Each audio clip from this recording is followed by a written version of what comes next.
So hello, everybody. We are Hello. in our very first experiment with a webinar here at the Japan-U.S. Friendship Commission. And I'm Sheila Smith. For those of you who are signed on, thank you for your patience while we get rid of the technical glitches. We are in the Japan-U.S. Friendship Commission beginning to understand that this new world of technology affords us great opportunity once we get some of it worked out. But some great opportunity to have a deeper and more broad conversation between Japanese and Americans on various issues. We typically support exchange, which is allowing Americans to go to Japan or Japanese to come here to the United States. But there's a whole host of issues that confront our two societies. And one of the issues that we're going to start to develop a conversation on through this new technology, and I promise you next time we'll get it right from the beginning. But one of the issues that I think both of our countries are confronting is the hollowing out in some ways of various regions of our countries. Economically, there's been some distress across our countries, but also there's some particular challenges that cities and towns and smaller municipalities in regions across Japan and the United States face. So what we're doing today is starting an experiment, but we're hoping to build a conversation among experts who are working on the ground in communities across the United States and across Japan to figure out how do we revitalize, how do we adapt, how do we make sure that those who live in our regions, not in our urban centers, which is where we usually have the US-Japan conversation, but we want to broaden it out to include people who live across the United States and across Japan to share with us the issues that they confront. So on that, with that ambition in mind, we began to think about, well, let's talk about resilience in our rural areas or resilience in our regions, away from the urban hubbub where there's a lot of new technology, there's a lot of concentration of wealth, and where all the decisions happen. We have an obligation, I think, in both countries to make sure that we understand everybody's experience in our countries, but also to share expertise. And there's some really amazing stories of recovery in some instances, of innovation in other instances, of nonprofit and other kinds of organizations taking leading roles to help municipalities make sure that they thrive. So that's what our conversation is going to start out tonight. We have three amazing people to introduce you to. Some of them you will see. I apparently will see none of them, but I have spoken with all of them on the phone and in person. But let me introduce them to you very, very quickly. Our first speaker is Taylor Stucker, who is in the Office of Economic Development and Regional Development in Clinton County, Ohio. Taylor has had some experience, although he works in a fairly rural area of Ohio. Population in Clinton County, I believe, of about 40,000 people, but with a population density of perhaps 100 to 110 people per square acre. Or square mile, rather. But Taylor has also been involved in a Japan Society program that has brought people back and forth between Japan and the United States talking about this question of resilience. And so Taylor has some interesting stories to tell about his community, but also about his impressions of the US-Japan differences and similarities that we can share with us. Our second speaker is Maki Hijigata, and she is coming up, broadcasting from Toyama City live. She has a great team of experts along with her, beside her in the room where she's broadcasting from. And Niharuka Jo of the Japan-U.S. Friendship Commission and I got a chance to meet Maki earlier this year when we visited Toyama City. Toyama City is a city. It's not a rural area at all.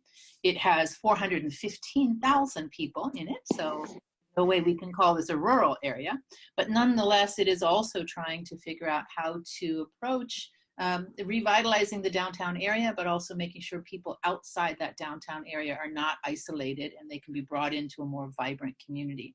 So Maki has led the strategic effort of thinking about how do you build a resilient strategy at the municipal level, and she's now the chief officer in the economic planning division of the city government there in Toyama.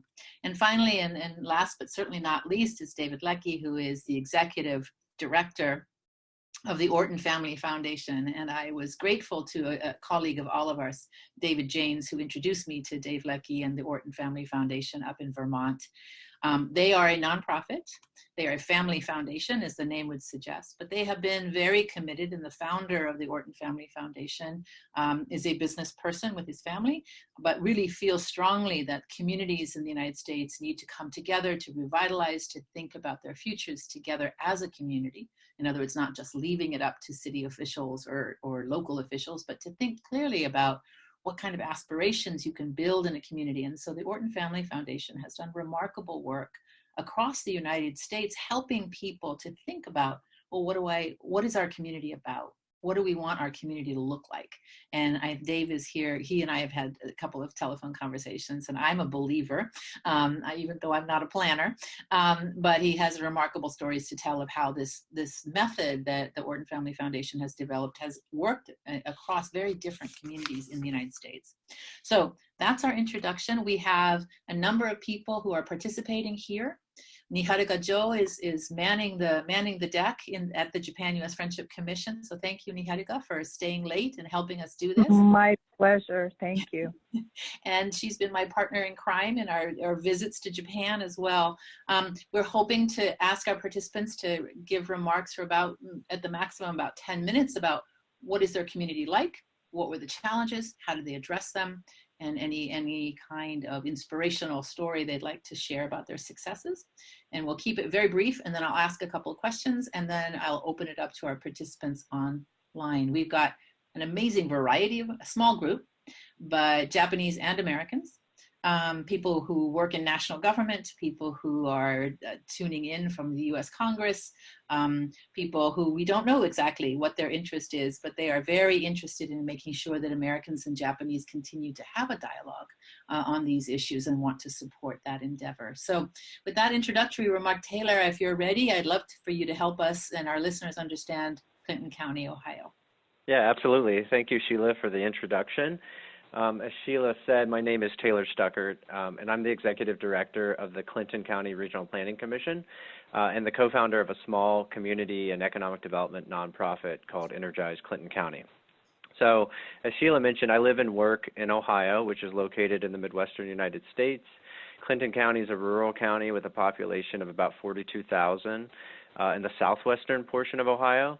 And Wilmington is its county seat and has a population of 12,400 or so. So in 2008, Clinton County made national headlines when it lost its largest employer, international shipping company DHL, which had its U.S. operations headquartered in Wilmington. That economic crisis cost nearly 10,000 jobs practically overnight, and it's still one of the largest single-site immediate layoffs in U.S. history. And beyond the sheer scale of the layoffs, DHL in Clinton County is really a case study in economic vulnerability. Over 1/3 of all employment and over 30% of county GDP came from DHL's presence in Clinton County. It was the economic equivalent of building in a floodplain without having any flood insurance, essentially.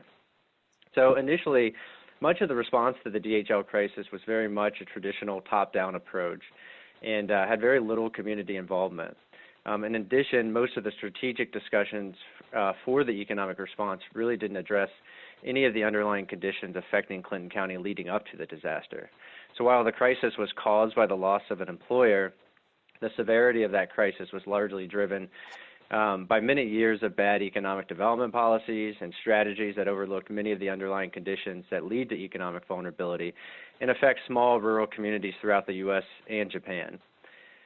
These issues are things that are discussed regularly when we're talking about rural communities. They certainly apply to our community as well. There are issues such as brain drain and the loss of your young, skilled, educated citizens, the issue of an aging population, lack of economic diversity, an overdependence of extraction economies, and so on. So I had moved away from the community for several years. I was actually serving in the Peace Corps when the news started to unfold in 2008. And I just so happened, really kind of randomly, I was sent back to Wilmington due to political turmoil that was affecting my Peace Corps service where I was. And so when I came back, not only the news of DHL was unfolding, but nationally we were also witnessing the worst economic recession in generations. And so when I moved back, I met a friend, Mark Rimbert, he was a childhood friend of mine. And, you know, in a short summer, we started this nonprofit, Energize Clinton County, and really it was in response to the economic crisis that was unfolding. And the framework for our work was really largely developed by the lessons learned from disaster vulnerability and really a desire for greater economic resiliency.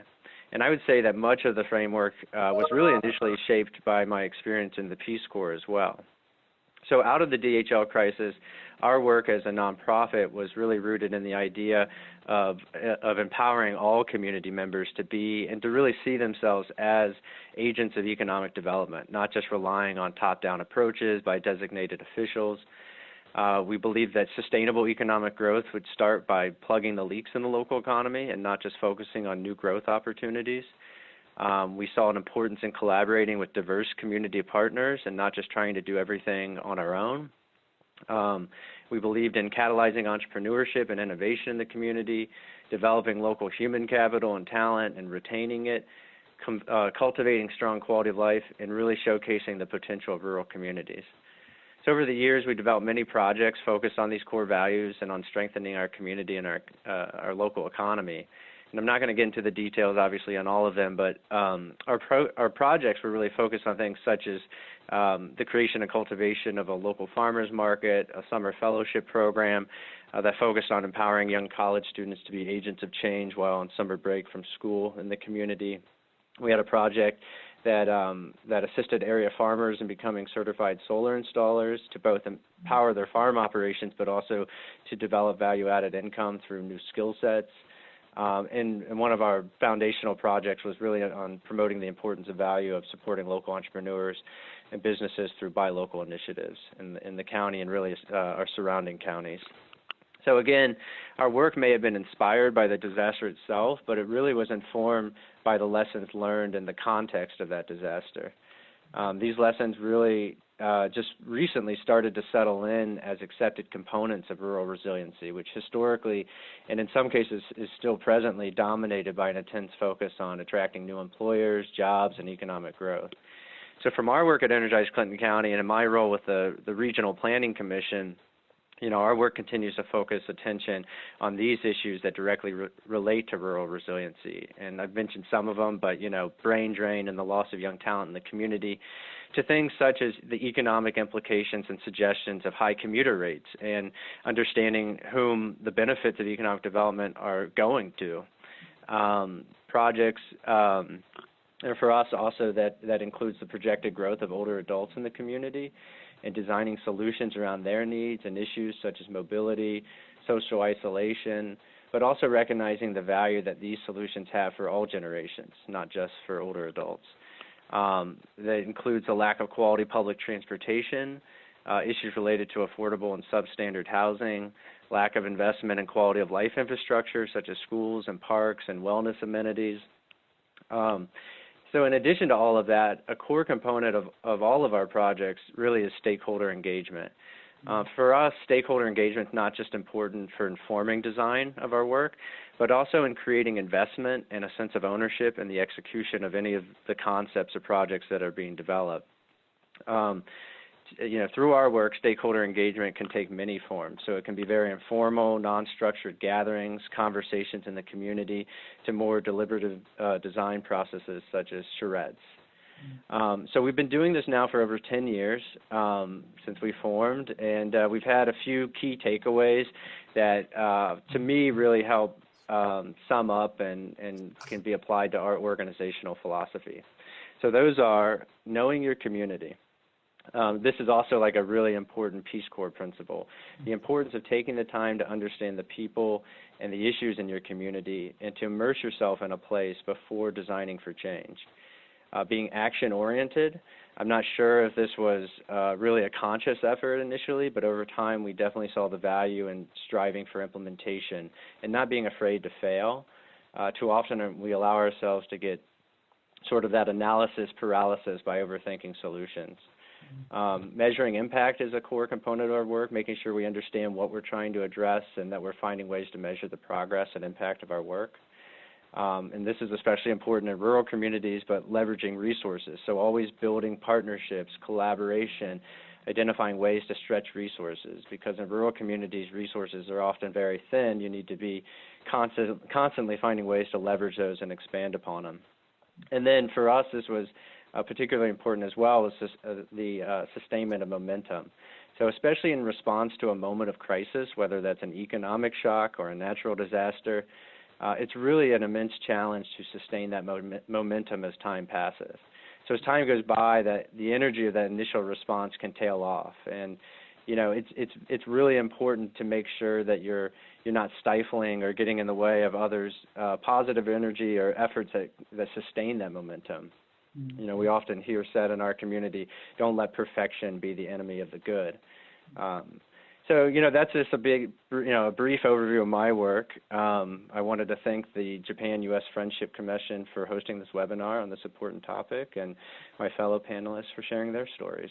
So, thank you, Taylor. That was excellent. I'm going to let I'm conscious of the time since we got a bit of a late start, but I want to come back to you to ask you if you could share two small stories from your process, because you've done an excellent job being succinct about what you've done over the last 10 years.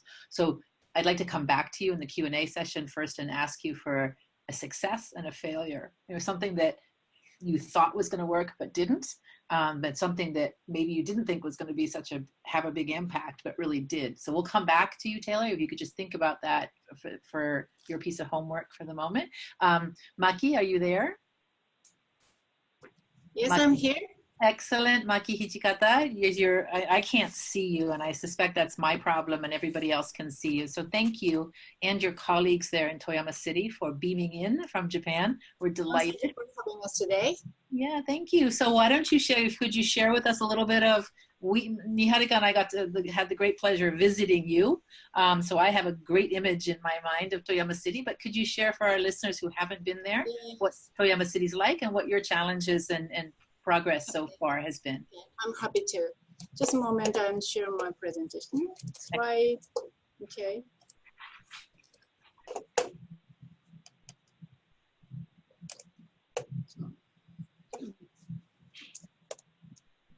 Okay, everybody, can you see my slide?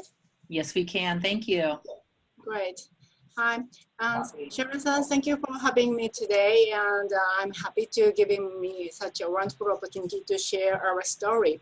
My name is Maki Hijikata. I am a section chief of Urban Development Department of Toyama City, Japan. And today I'm talking about the compact city planning, which is we are trying to endeavor to make it happen. So first of all, I'll talk about the overview of Toyama City. As Sheila-san introduced our city before, our population is about 420,000 people. And as a social background, the biggest issues we are facing is a depopulation, absolutely. Just like other cities in Japan, we also face a depopulation and severe rural aging. You can see the graph of the transition of population on your upper left. This shows the transition of the population since 1995. After the peak of 2010, Toyama's population will be decreased by about 23% from 2010 to 2045. And on your lower left, it shows, on your lower left, it shows the expansion of the city area and it shows the road density. City locates center in Toyama Plain with a flat area in all directions. And under some conditions, such as a high percentage of paved road, strong aspiration of owning home, and a lower price in outskirts, these conditions had pushed to expand the city area gradually. And densely inhabitant district, DID areas, it might be only used in Japan, but the DID area became doubled in the last 35 years. But the population density inside of this area went the most lowest among all capital cities in Japan. It's not very good. It's not good, very situation. And on your upper right, it shows a high car share and decline of public transportation. Toyama Prefecture, we love cars, and the number of vehicles owned ranked second among in Japan. And in accordance with the city area spread, the car share has been increased and which caused a decline of public transportation gradually. And on your lower right, this shows the transition of population density. This 3D image shows the population density, and you can easily find how the population changed from 1970 to 2005. A ranks of the bar shows the number of registered people. It is very clear in 1970, we have a much population in especially a downtown area in the center of Germany, but in 2005, it's very clear the birds at the ranks is changing, and which means the city turned out to be low density cities we created. So these conditions causes economic shrink because we lost the population, and which means a decreased working age population. And ultra-aging society causing the increasing social security cost. And excessive car dependency caused decline public transportation, and it also soaring the CO2 emissions. And low density of city land use also causes insufficient urban management through the years. So that's why we think about how to change this situation. So JUSFC decided to develop a compact city development strategies. To deal with these, we set forth a goal, this development, and we are trying to endeavor more than 15 years. We have aimed to realize an efficient, sustainable, and environment-friendly compact city where citizens do not have to rely on cars through a revitalization of public transportation. And we try to concentrate on urban facilities like residence, commercial, business, or cultures.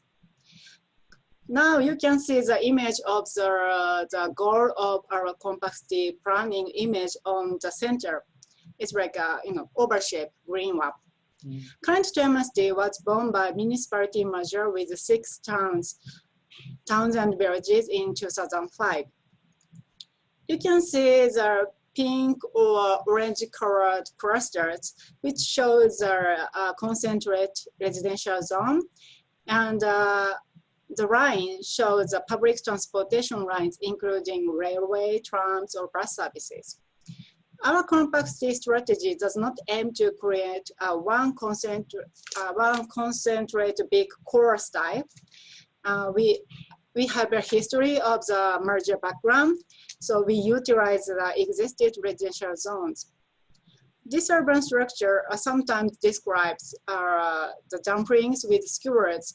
It is a traditional Japanese sweet dango, but it might be familiar for you to say barbecue or siska babu with a skewer with dumplings, right? Right. Yeah. So let me talk about the strategy of this compact city development breakdown. The first and the most leading pillar is a revitalization of public transportation. We aim to create a 25 kilometers LRT network. One of the prominent projects we done was the introduction of LRT, which was combated by the poor service existed railway, which runs from the city center. Probably you can see here. Here is the central station, tram station, and we converted these lines from the railroad to LRT lines. And so another, we also is that right? Yep. I'm sorry. It's light rail system. It's a light. Yes, rail. light rail system. LRT we call it. Yes, Thank you. exactly. And another, we also introduced and create another line. This one is here.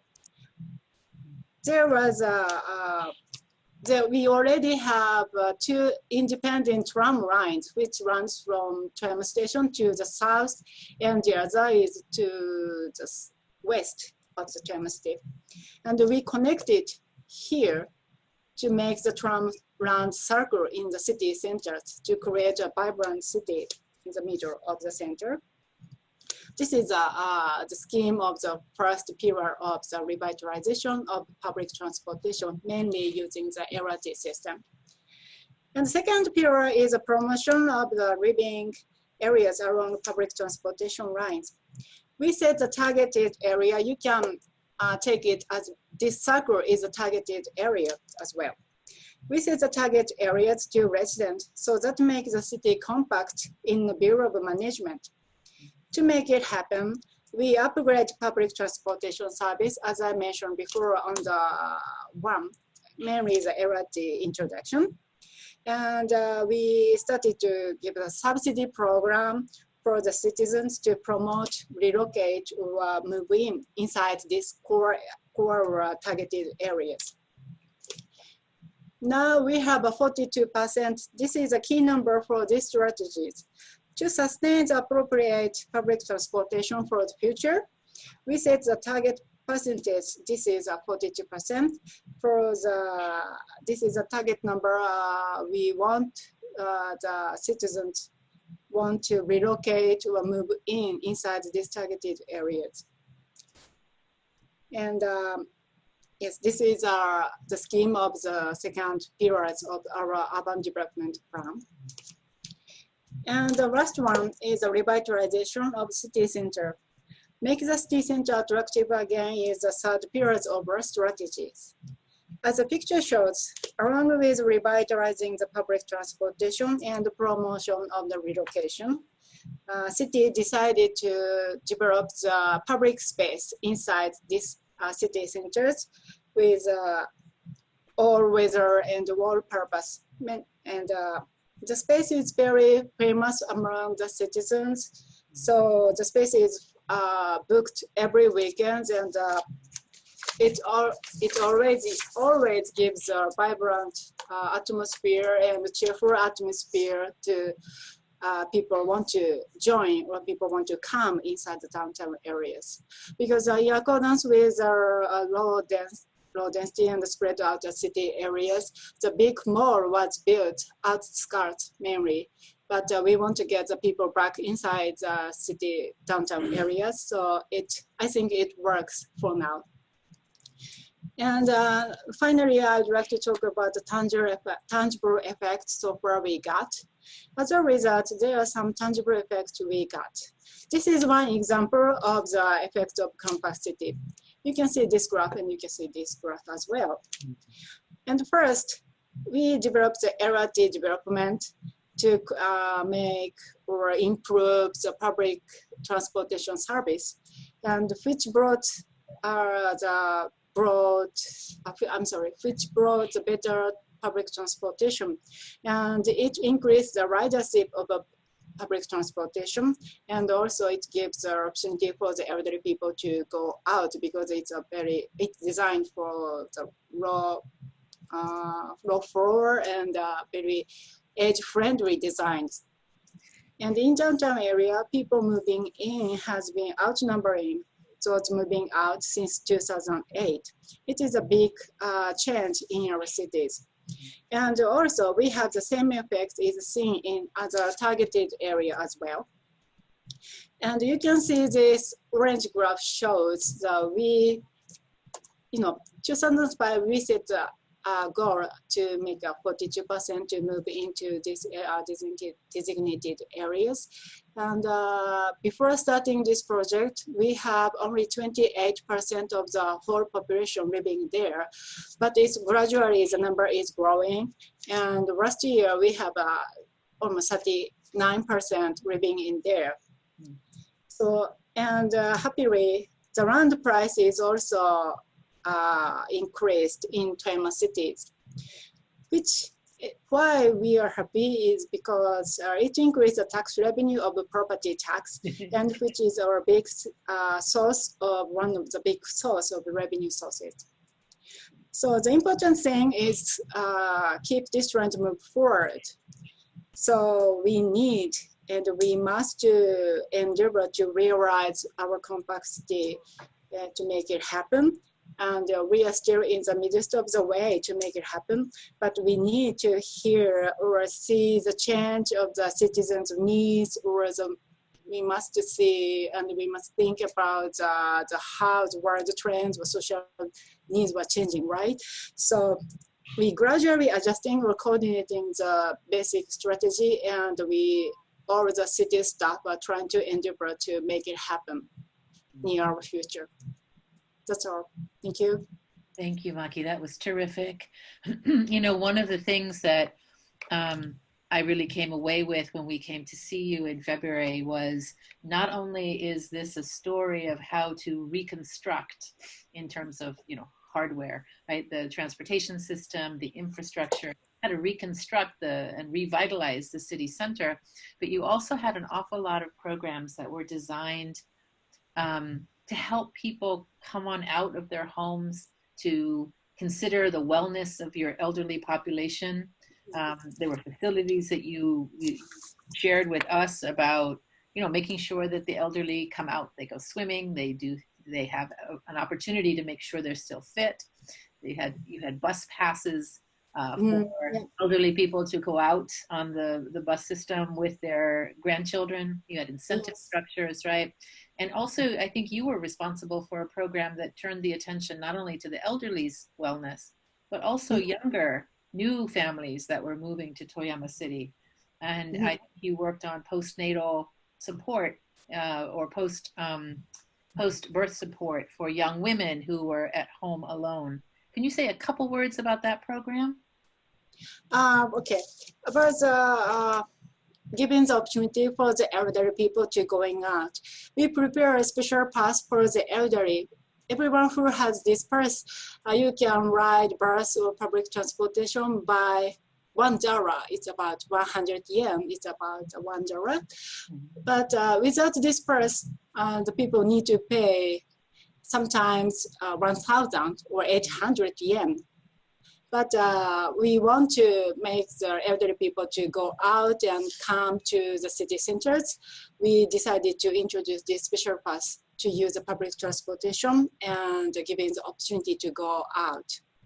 And we also, as the Sheila-san says, free program for the visitors, especially for the elderly people with grandchildren when they visited city municipalities, museums, zoos, or many facilities as well.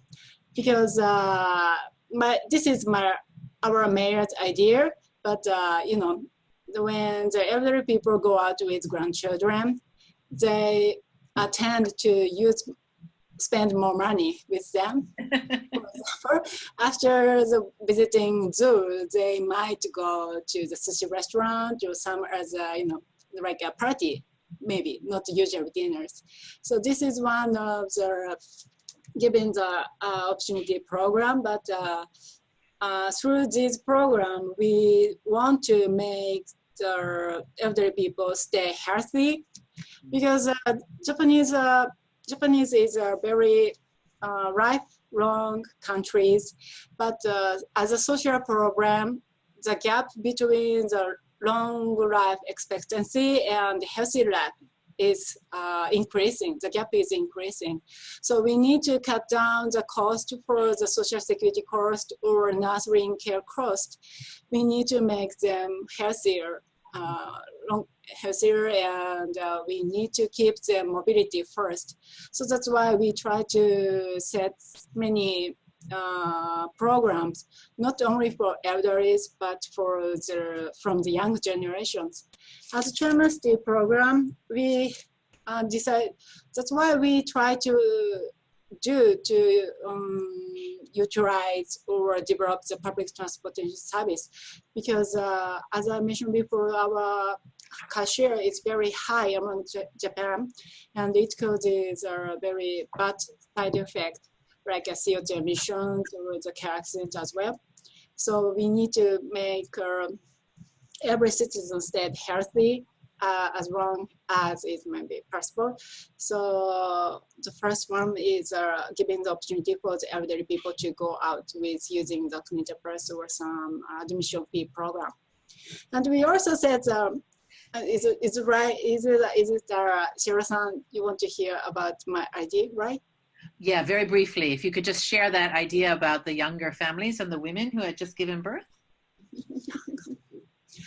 I'm sorry, I'm not good to know about the young family, but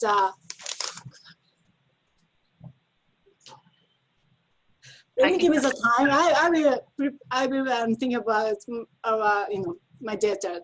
Okay, I can share some of the stories also that we heard from you as well. We'll come back to you though, Maki, but thank you so much. That was terrific.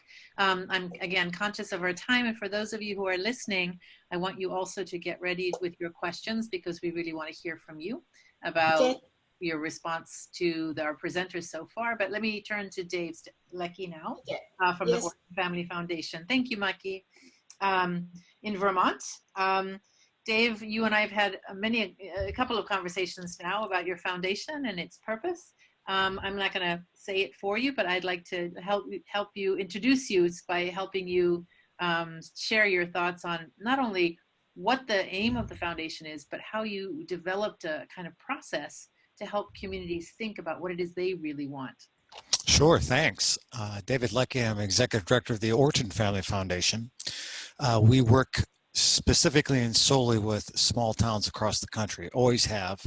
For 26 years, the foundation has always been focused on trying to find out ways and opportunities that through our work, we could help communities navigate the inevitable changes that hit all communities. Specifically, we're focused on small communities, whether it be the loss of a big manufacturer like Taylor with DHL or a big warehouse shipping facility, or whether you're in the coast of Maine and lumber or the fisheries are declining, or soybean prices are falling out in the plains. All small towns experience change. It is inevitable. But the question is, who and how can you steer change? And the question that we, over time, became more focused on is who. We became convinced after working with small towns and asking them, how is it that we might help build a model that would work across different kind of communities, regardless of the place they were and the geographic and the resources they depended upon, that would create a sense of resiliency, that would help communities work through the various changes and buffers that they all would face. And we learned, and they helped build a model that really focused on the people who lived within the communities. And we have come to believe, as our tutors taught us, the folks in the towns, that really the people who live in a community, their future is within the hands and the hearts of those folks who live there. And from that, over many years working with them, we have built what we consider a resident-focused, resident-driven model that is a catalyst for lasting positive change within the community. It takes a look at and it dives deep into the aspirations people have about where they live, about the emotional connection that they share together, about the place that they call home, and helping them build an opportunity to realize that most of them share those very same love of place and the belief in where they live and what they want for the future than they ever realized before. We call it Community Heart and Soul. We currently are working with 70 communities across different states of the country, from sizes of 36,000 to a micro town of 600. But they all have city councils, they all have governments that can make decisions, which is important within the model. The model is based upon three principles that we found do work across the country, and it's number one, involve everyone. What we mean by that is it's foolish of those of us who care about and live in small towns to ignore half of our resource base because we either don't know everybody well enough in that community or we aren't connected together as a community. We're ignoring half of our own resource base because we've forgotten how to talk to each other. Or maybe we never as a community really knew how, because some big corporation, like in many mining companies, took care of everything. Now that mining company is gone and we're left to figure out how to develop leadership and opportunity ourselves. Some towns aren't used to that. So this is a method that helps people get where they want to be, where they know they want to be. But for whatever reason, there are barriers in the way and struggles and obstacles that prevent that from happening. So by involve everyone, we especially mean the missing voices. diving deep into the community and who lives, works, and plays in that place you call home. There's a myth that people in small towns know everybody. Very few of you are old enough to know a television show that was called Andy of Mayberry, where everyone got along well in that small town. They knew each other, and within half an hour, they solved all their problems, and they were all moving on together. Even in small towns, we don't really necessarily know each other. I was in a small town of 5,000 people listening to the city council members, and one of them, a man, he said, as they looked at this tool we have, which is called the community network analysis, which is a tool that we have devised that help people, in fact, really understand who lives, works, and plays in their communities. All of the various demographics and trends and analyses of understanding myself and my community. He looked up at the ceiling and he said, you know, I never realized how big that mobile home park was in our town. And he said, come to think of it, I've never stepped inside of it. He had to be 55. He had been a city council person for 15 years in a town of 5,000 people, and he'd never been inside a mobile home park. He didn't know those folks, didn't live there. So they connected with people. Part of what you do is you build what you call a heart and soul team who are connected, full of folks who can connect each other, not represent. Because we've discovered what people really want is to be connected, not represented. They want to be connected. They want to be where it makes a difference emotionally for them. That's what counts. So anyway, they found people connected to that small town, to that mobile home park. And they started figuring out, well, how can we learn their stories? How we can find out about them? And they said, well, you want to find out about folks there? Every Saturday and Sunday, go to the local laundromats, because those mobile homes, very few of them have washer and drying machines. So you want to find out? And so they did. They set up Dialogue with Donuts. They brought daycares so the people who were there that had kids could have the kids taken care of. And they talked and they listened and they learned the stories of each other. Moving into focus on what matters most is the other principle. Involve everyone, then focus on what matters most. Community Heart and Soul is primarily and positively a story about positive stories about where you live. We focus on what matters to people, what they care about, what makes their heart beat about the place they call home. If someone were to come to visit, what did they tell them? Oh, you got to see this. You got to do this here. This is what matters to us. This is what we love about where we live. What happens is by focusing first and foremost and drawing out those stories about what people love about where they live, they're starting to find those positive connections with each other about the place they call home. Not the negative, not what divides them, what unites them, what shows them how much common cause. Just as important, we have techniques that have people share the stories. It doesn't do any good to tell a story if people in the rest of the community aren't hearing, sharing, realizing how much I have in common. And these stories are done in different ways. One community, they did different things. And one thing they did, There you go. they made coasters. All the restaurants in the small town, they had coasters made that said, North Fork Valley, this is where it lived, heart and soul. What do you love about the North Fork Valley? What would you leave? Tell us on the back. Thousands of these sprung up throughout the town. They hung them all over the walls of all the restaurants. People walked in and they started talking about them, debating them, sharing them. It became community centers, each of these little restaurants, but they heard and saw the little stories of each other and they shared them and they all kept writing them and putting them up. Now, you take those stories and you put them into data. We have a data management system where those stories become themes that generate into what we call heart and soul statements. They're the 8 to 10 statements that are the articulation of what matters most to you. Moving on, we show people then through this teaching method of how to translate those heart and soul statements into specific action plans, development plans, so that for the third principle is play the long game. What do you have to embed in your community to bring your heart and soul to light?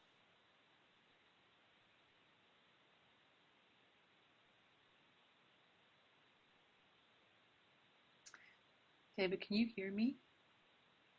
I've lost your audio. I'm not sure if everybody has lost the audio.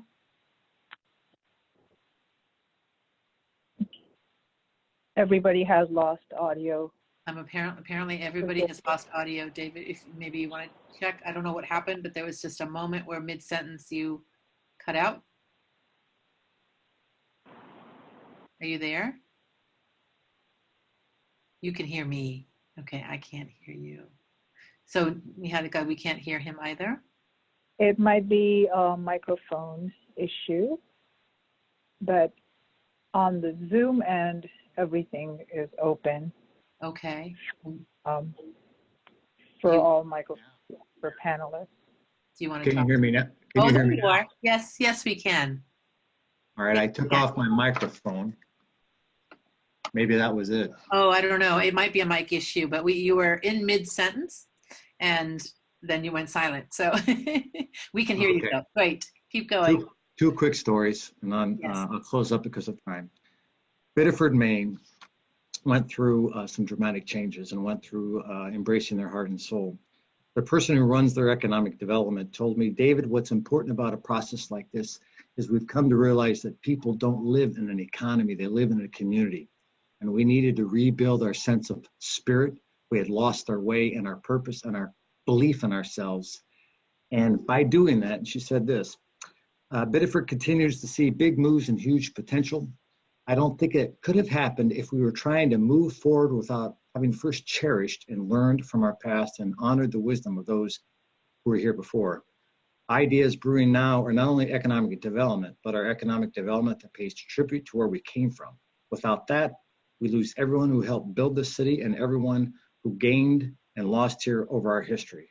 And without that base, we risk trying to become just some revitalized city instead of becoming an evolving Biddeford, which has culture and flavor and strengths that need to be maintained while adding the new. I'm out of time, so I will not give you the second story. We have a website called Orton, ORTON.org, which has lots of examples, towns we're working with, stories of them discovering their mutual passion together and their mutual common cause. Thanks. Thank you, Dave. And I just want to reiterate, I have spent lots of time on your website. Again, I am not somebody for whom this is my profession at all, but the stories and the differences in range and size of the communities, the regional diversity of the cases in which your method has been applied, really impressive work and really thoughtful work. And I'm so glad you could spend time with us this evening. I am cognizant that we've got some listeners. I hope that they're going to share with us their questions and comments. So this is me as moderator inviting people to share your questions. Niharika tells me that they will show up in writing. And Niharika is going to help with this process, and just in case, because I suspect in the Q&A box down here, I see no open questions at the moment, but I do hope that those of you who've been listening and joining us on the webinar will direct your questions to me or to any of the speakers. Niharika, are you seeing any questions? There aren't any questions yet, but please feel free to type in your questions in the Q&A box that will be to the bottom of your screen if you're on a computer. And if you're on a mobile device, if you hover toward the top of the device, you should receive a drop-down that allows you to type into the question and answer box. So while you guys are typing away, I want to go back to Taylor and ask him about some of the counterintuitive or perhaps just intuitive successes and failures that he could share with us from Clinton County. Taylor, are you still with us? Yes. Yeah, and little vineyard. yeah, sure. And it's hard to limit to just one. There's been so many failures over the years, and I think that's just sort of the nature of the game. But as I was thinking about it and sort of relaying back the topic and just what a lot of what Dave was saying, I think in terms of what I thought would work but didn't work, I think the biggest thing that I thought would work but didn't work was the thought that the work would be sort of straightforward and months long.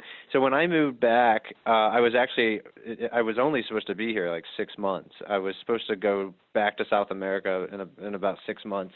And in my mind, I had this idea, Mark and I both had this idea that, oh, we'll start this nonprofit, we'll get this conversation going in the community, and then we'll both be on our ways, sort of back on that sort of traditional path as young people from this small town that, you're out the door and you don't come back. And that failed miserably. Months became a couple of years, and then you start thinking, oh, I'll do this work for maybe 5 years, and then I'll be on my way again. And now I've been here over a decade.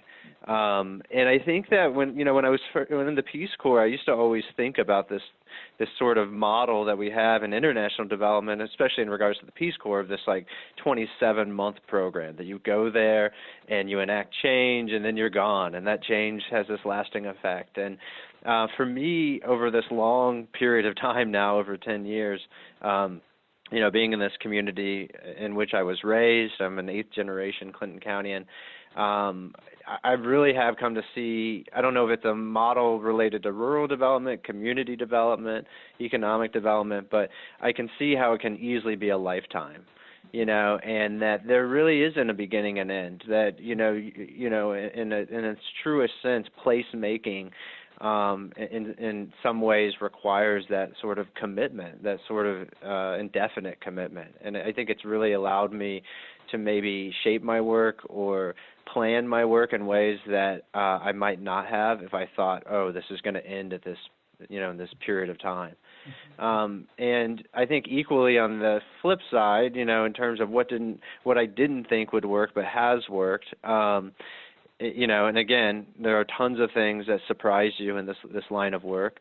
But Dave mentioned it as well, as playing the long game. And I think when I first got started back in the community, I was in my 20s and I thought I knew everything. And it was, you would talk to people and, people, you had a hard time imagining you were sort of this energetic outsider type person, even though you're from the community, because you had all these weird ideas and, trying to connect us to the outside world. Overseas and you were and exactly. You're right, exactly. And, and after so many years, you start to develop credibility.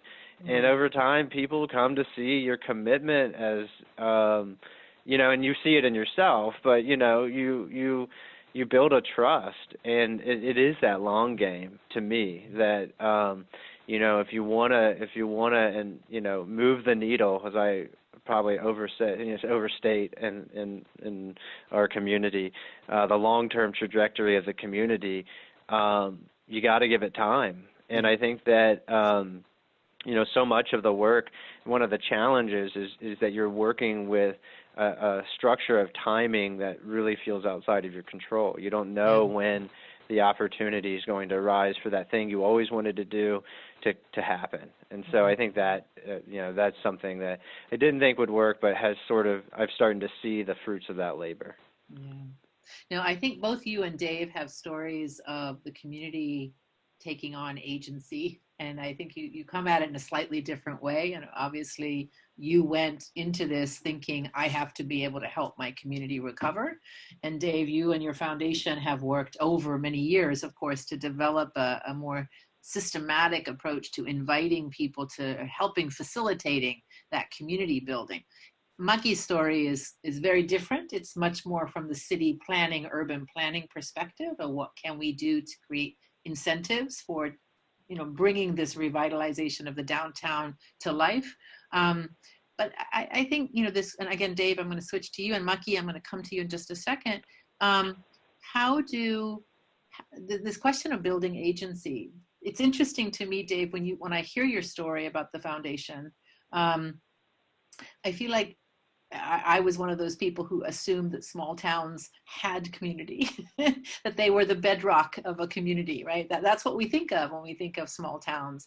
And so the idea that you had to actually bring people together, bring people into a conversation, for me was a real was eye-opening, in fact.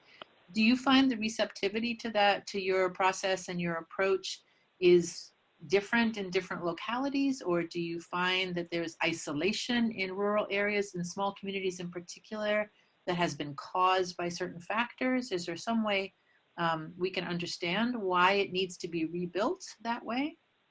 Well, I think it's different across different parts of the country about why some places need to be rebuilt. I mentioned it briefly. There are certain parts of the country that had the, what do you call that? The company town approach attitude, where it was one big industry, one big mining town, one big thing that kind of paternally took care of everything. Right. They didn't have to develop leadership and volunteers and that sort of thing. It kind of had this thing that has now gone away.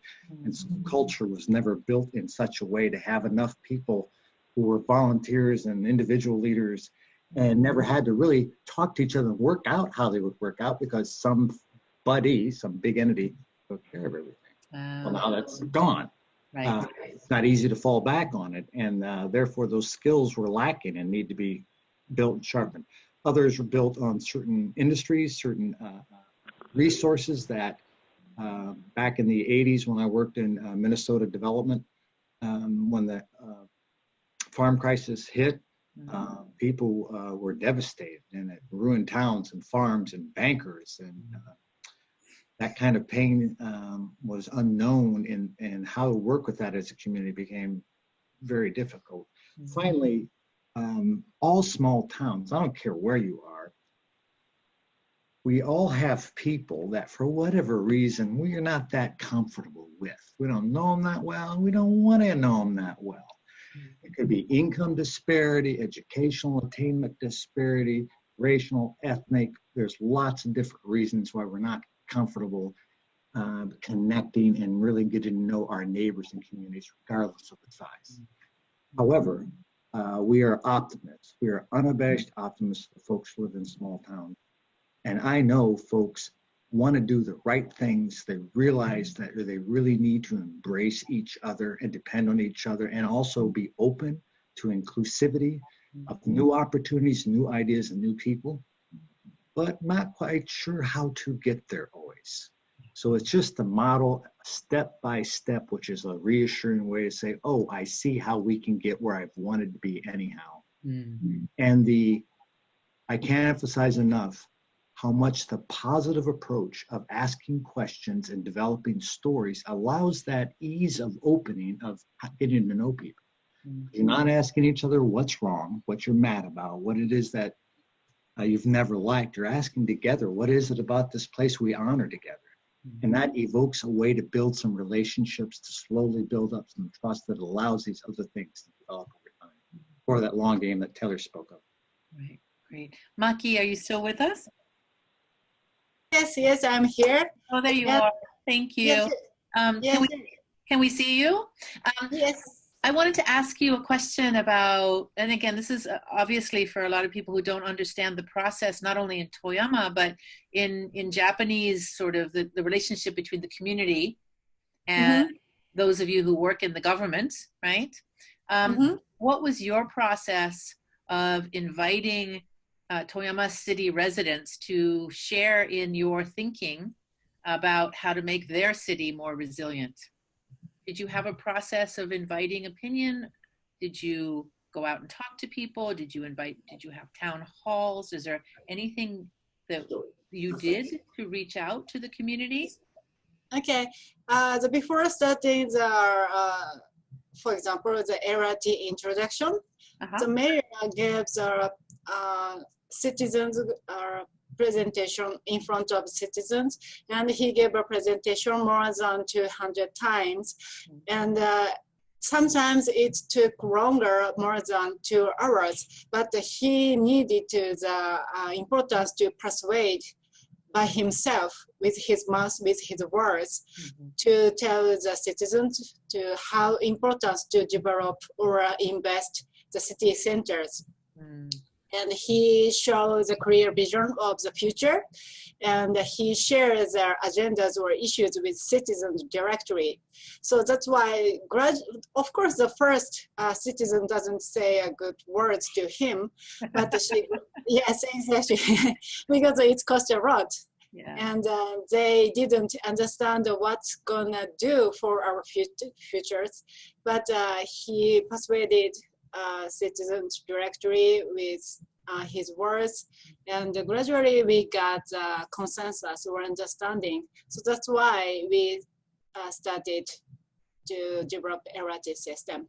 So this is our key scheme to persuasion or the get understanding or make the collaboration system to get involve the citizens. It's great. So one of the things for those of us who visited you that was very obvious, we had the opportunity to meet your mayor, and he joined us in the conversation for over an hour. And what was so impressive was the passion that he had for his community. Yes. Even though it's a very large, it's a city by comparison to Taylor's Clinton County or some of the communities that David works with. Yours is a much bigger city, but it was very clear that he is a native son. First of all, he comes from that region, but also was very, very dedicated towards the sense of community of your city. Let me open up the floor here. I have 5 questions, so I'm going to monitor and read them aloud. Niharika, can I show the questions? Or do I read? I don't think you're able to show them, but you would have to read them. But just to segue from your point earlier, Sheila, about talking with Maki about Toyama City, there's a question from Tara McGowan, who's the executive director of NCC, which is the North American Coordinating Council for Japanese Library Resources. She wants to know why we visited Toyama City. Why was that picked? So I think that would be. So I can let me also. Yeah, I will answer Tara's question, I promise. But we have several people here in the lineup from Japan. And we also have, I'm delighted to say, Betty Borden from the Japan Society, who also ran a program of U.S.-Japan dialogue on rural resilience and community building. But let me start off with our guest from Japan, Shinji Nagase. He has a very specific question for Taylor. He says, in addition to your Peace Corps experience, you have visited rural areas in Japan. Can you share with us your experience and any learning that you acquired on your visit? Sure. And hello, Shinji-san, from Japan. Yeah, so I've had the fortune of being able to visit Japan 3 times now, and you know, the first time I think I visited, the conversation was really around sort of resiliency in response to shock and vulnerability, and then it's evolved in this conversation about rural resiliency.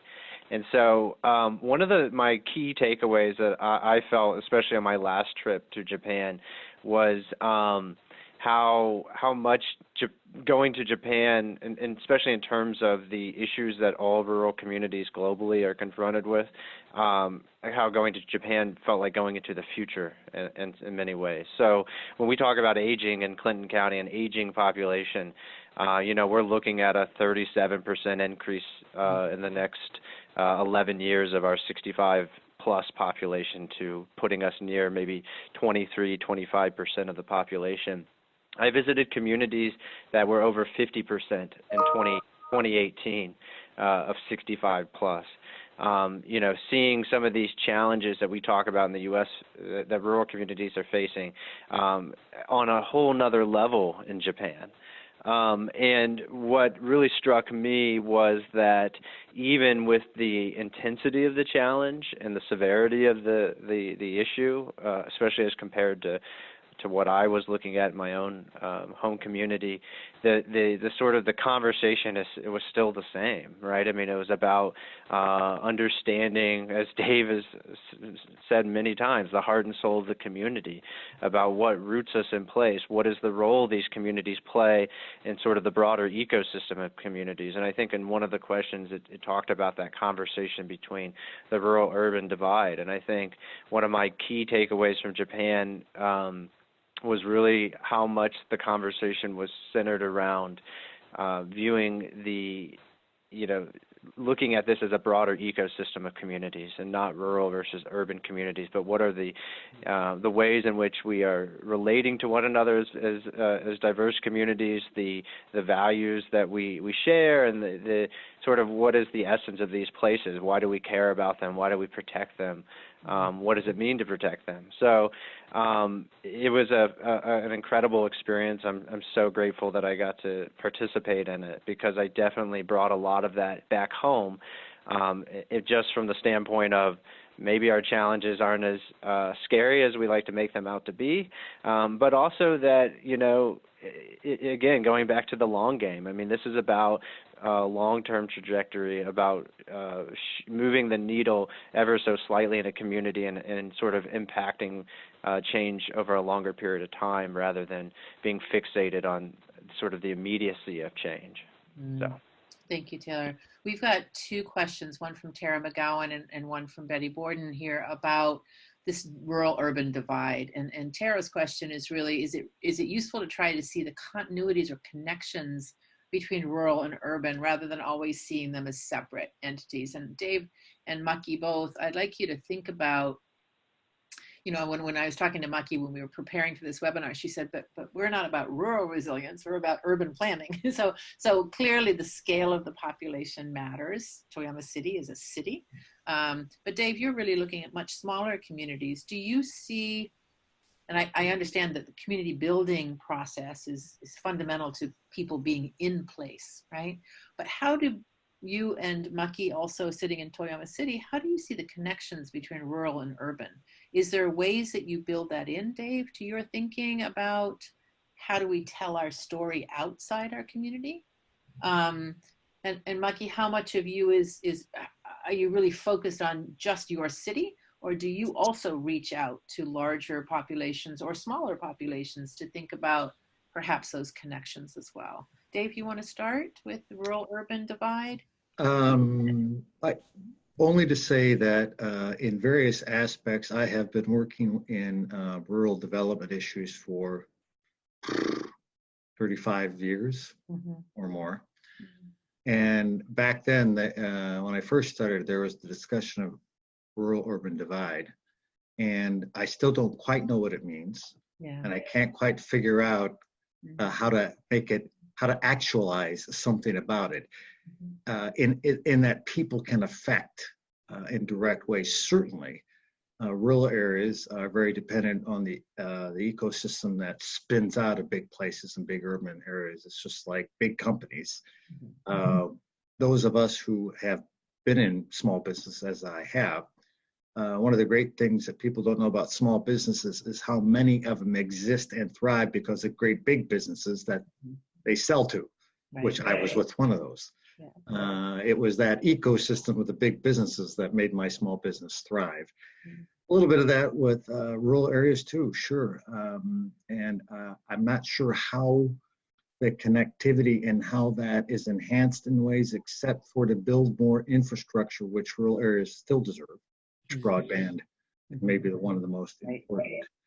And allow people to believe that and show folks that you really can, with broadband and other things, live in lots of different places. You can be in a suburb or a city area and have opportunities in smaller areas. And in fact, the biggest demographic moving to smaller areas is 30 to 45-year-old people that are returning to non-urban, non-suburban places. That's heartening. I like that, actually. That makes me happy. Maki, do you have any way of thinking, or do you just really, given your job and responsibilities, do you really see yourself as an urban person and your job is all about your urban region? Or do you see there's broader connections with more rural areas? How do you see that linkage? Yes. Okay, let me share our scheme to the rebalance between rural areas and downtown areas. At the first glance, it seems we only investigate inside the downtown areas because we developed LRT systems, we make new tram lines, and we concentratedly develop the urban city center to revitalize. But the important thing is the downtown area is a dominant place to earn the taxes. And we need the tax revenue to use, by using this tax revenue, we reinvestigate into the rural areas. For example, as long as the people living there, we need to make the quality of the service equal. As long as even in one single person living there, we never cut down the electricity or water storage services. And in winter, we have lots of snow, especially in the mountainous areas, but we never, cut down such a service, even though it's insufficient in economic service. But the important thing is how to earn the money inside the Twin Cities areas. And the most sufficient way to get the tax revenue is investigate inside the downtown areas, because the land price is comparatively high, especially most high price in the downtown areas compared to the other areas. So we make the money circulation, and really investigate into rural area to support their life there. That's excellent. Thank you. Thank you. I think Sheila, I want to state, and Taylor maybe speak for him too, I'm not sure, but we small town folks love those big city people, Maki. Exactly. So we're pro-urban. Yeah. I agree. Come spend your money out in our small towns, will you? Absolutely. We're all coming to Vermont pretty soon, and Clinton County. And I urge you to go to Toyama City. It is a marvelous municipality. There's one more question I want to put to you from one of our listeners. Again, this is Tara McGowan. She said, I'm really interested in the fact that you are all talking about actual face-to-face community rather than emphasizing technology and the importance of connectivity over internet, et cetera. So how important is the internet and the digital landscape, right? And that connection to the outside world, to developing rural communities. So if we could go one by one briefly for each of the speakers, and I will wrap up again, coming back to the question that Joy was asking about where is the Japan-U.S. Friendship Commission going from here. But Tara's question is really about the digital economy and connectivity, and it's fundamental, it seems to me, in our day and age, that all Americans and all Japanese should be connected or have the opportunity that comes with being connected.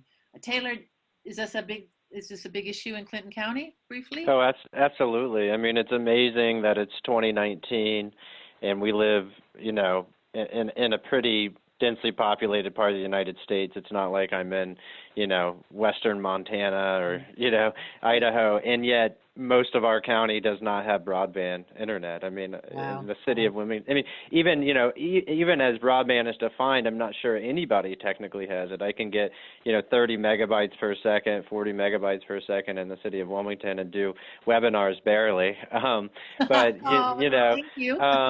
yeah, I mean, I think it's amazing, and this has been a topic that I was interested even before I moved back to Ohio, that this issue of broadband and how the U.S. has really fallen behind on this. And I think to Dave's point earlier, I think that it provides an immense opportunity for rural areas. A lot of communities are really sort of hinging some of their success on the ability to attract people to live in their communities. And then I would say at the same time, even as sort of a millennial living in rural America, that sometimes I feel that the digital community has a dark side to it. I've more recently been sort of withdrawing a bit from social media just because of some of the tension that brews in a small community. And, it's amazing. You can know someone as a person, and then you see their Facebook profile, and it completely reshapes how you view that person. And you're like, I wish I never knew that. I wish I only, But I don't know. So, but just from an economic standpoint, from a development standpoint, I think that rural communities need that infrastructure to take advantage of that immense opportunity, without a doubt. Maki, is the connectivity issue a problem in Japan, or do you guys have that covered? I'm sorry?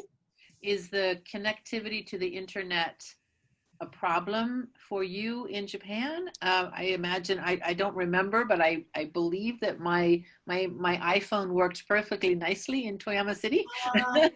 But for all of your residents in the more rural parts of your city, municipality, is it Thinking about the IT background or IT surroundings, so in the next year, we have Olympic Games at Tokyo 2020. Yeah, we do. And the Japanese government decided to create a Wi-Fi, a more convenient and comfortable Wi-Fi network throughout Japan. Mm-hmm. And the Toyama, we cannot say it is a very comfortable area in the view of the foreigners, visitors, because it's quite limited to access to Wi-Fi. But the Japanese government preparing for many versatile programs or subsidy program to develop the Wi-Fi network system. So we try to develop and improve the systems now. This is the current situation. Great. Well, so there's no demand from residents of Toyama City for more digital access? That's not part of it. Not so much here because probably it's a little bit different background between Japan and the United States. Mm-hmm. But probably we didn't hear so many severe conditions from the citizen side. But the most important thing is to connect the Wi-Fi network for the inbound tourism to improve that. Yeah. All of us wanting to come and visit you, right? Thank you, Maki. And Dave, let's conclude on this digital issue. Do you confront this a lot, or do you mentioned it in your previous remarks as being something that was very important, but I think it's critical. I think it's a crime in this country that vast swatches of people don't have access built into it. It's an infrastructure issue for economic development and development overall that, as I said, it's rural discrimination that we don't have a plan like rural electrification back in the 30s and 40s that made sure everybody had access to it. But in the meantime, a town of 10,000, which can't convince the federal and the whole country to start building that, has to deal with and marshal its resources to take control of what it has now to make its future plans, what it can do in the future now. Yeah. And that's why we work with the people in the community with where they are, what they want to be, what they have. Yeah, great. Let me thank all three of our speakers. It is the witching hour exactly. And Joy, don't give up. I am going to answer your question. But I do want to thank Taylor Stuckert, Maki Hijikata, and Dave Leckie for being so generous with their insights and their time, and for putting up with our very first webinar and all the technical issues that attend that trial. We hope to continue to be in touch with you guys and invite us to future conversations as well. Joy had asked in her question, what the Japan-U.S. friendship, what are the next steps? Well, she kind of asked, why did you go to Toyama? And so we went to Toyama. It has a very personal connection. I was the chair of the U.S.-Japan Colcon Task Force on the Next Generation. This is a federal advisory commission. And our counterpart in Japan, the chair was Professor Fumiaki Kubo. He's a long-term friend of mine. But his mother and his family lived in Toyama City. So he introduced us very on when we said, well, we're thinking about doing this rural resilience topic. What do you think? Do you think that's a good topic for Americans and Japanese to talk to each other? And he said, absolutely, and you have to go to Toyama. So Kubo Sensei, thank you for that introduction. And we did our little bit of research. We spent some time in 2 localities, Niharika and I, and another companion was Josh Lowe from apolitical.com, which is an online platform that looks at many issues across the board globally in terms of local, not only local public service, but public servants and policymaking generally. It's a global platform. So we took Josh, Niharika, and I on a road trip to Japan. We went to the West Coast, and we went to a very small town called Eiheiji, which is the home of a very famous Japanese temple, a Soto sect temple, and they're doing some very interesting, innovative revitalization using the temple and kind of wellness tourism to reorient their economic planning. Very small community, very different from Toyama City. And then we went up to Toyama to look at the compact city idea, which has really taken hold in Japanese urban planning circles for regional, small and medium-sized cities. I will say, because Maki is too modest and her colleagues there on the line are too modest to say this, but if you start talking about regional revitalization in Japan, Toyama City is the story that comes up over and over again. So whether it's the technology and the kind of infrastructure building that we saw in Maki's presentation, or whether it's the softer kind of wellness approach, there's strong political leadership on the part of the mayor, and a very vibrant and dedicated and professional staff in the city office there. So we learned an awful lot. We went back to Tokyo and everybody was basically talking about Toyama's success. And it doesn't necessarily mean that every other locality in Japan has been able to replicate that success. But we are very privileged, I think, Maki, to have you and your team join us today. We are going to continue our conversations on rural/regional development, or resilience rather. We are going to focus the conversations really like this to help people learn that Japanese and Americans actually are sharing many of the same dilemmas. We're both advanced economies. We both have these transitions in our economic structure. We are both trying to make sure that we are taking care of our communities, big, small, medium-sized, right? Outside of the two coasts. And we want to make sure that we are trying to help not only Japanese and Americans talk about these issues, but everybody talk about these issues. This is a large part of our social conversation here in the United States, certainly a large part of Japan's discussion about its future. And we may have very different aspects of our societies that are changing, but we're all trying to make sure that Japanese and Americans understand the immensity of the transformation that's going on in our societies. And I thank all of you for bringing your insights and your thoughts to the conversation tonight, and I hope we can stay in touch. For those of you listening, we are going to put the webinar up on our website. We are also going to put more information, including the bios of our speakers, whatever information they want to share about their cities and towns, and in the Orton Family Foundation, the foundation itself, so that you can learn a little bit more in depth, and hopefully we'll have another chance to invite them to speak with us. But thank you all for coming. Thank you, Niharika, for supporting us in our premier, our pilot webinar. It's been a great. Thank you very much. Thank you all. Bye. Bye-bye. Bye. Bye, Taylor.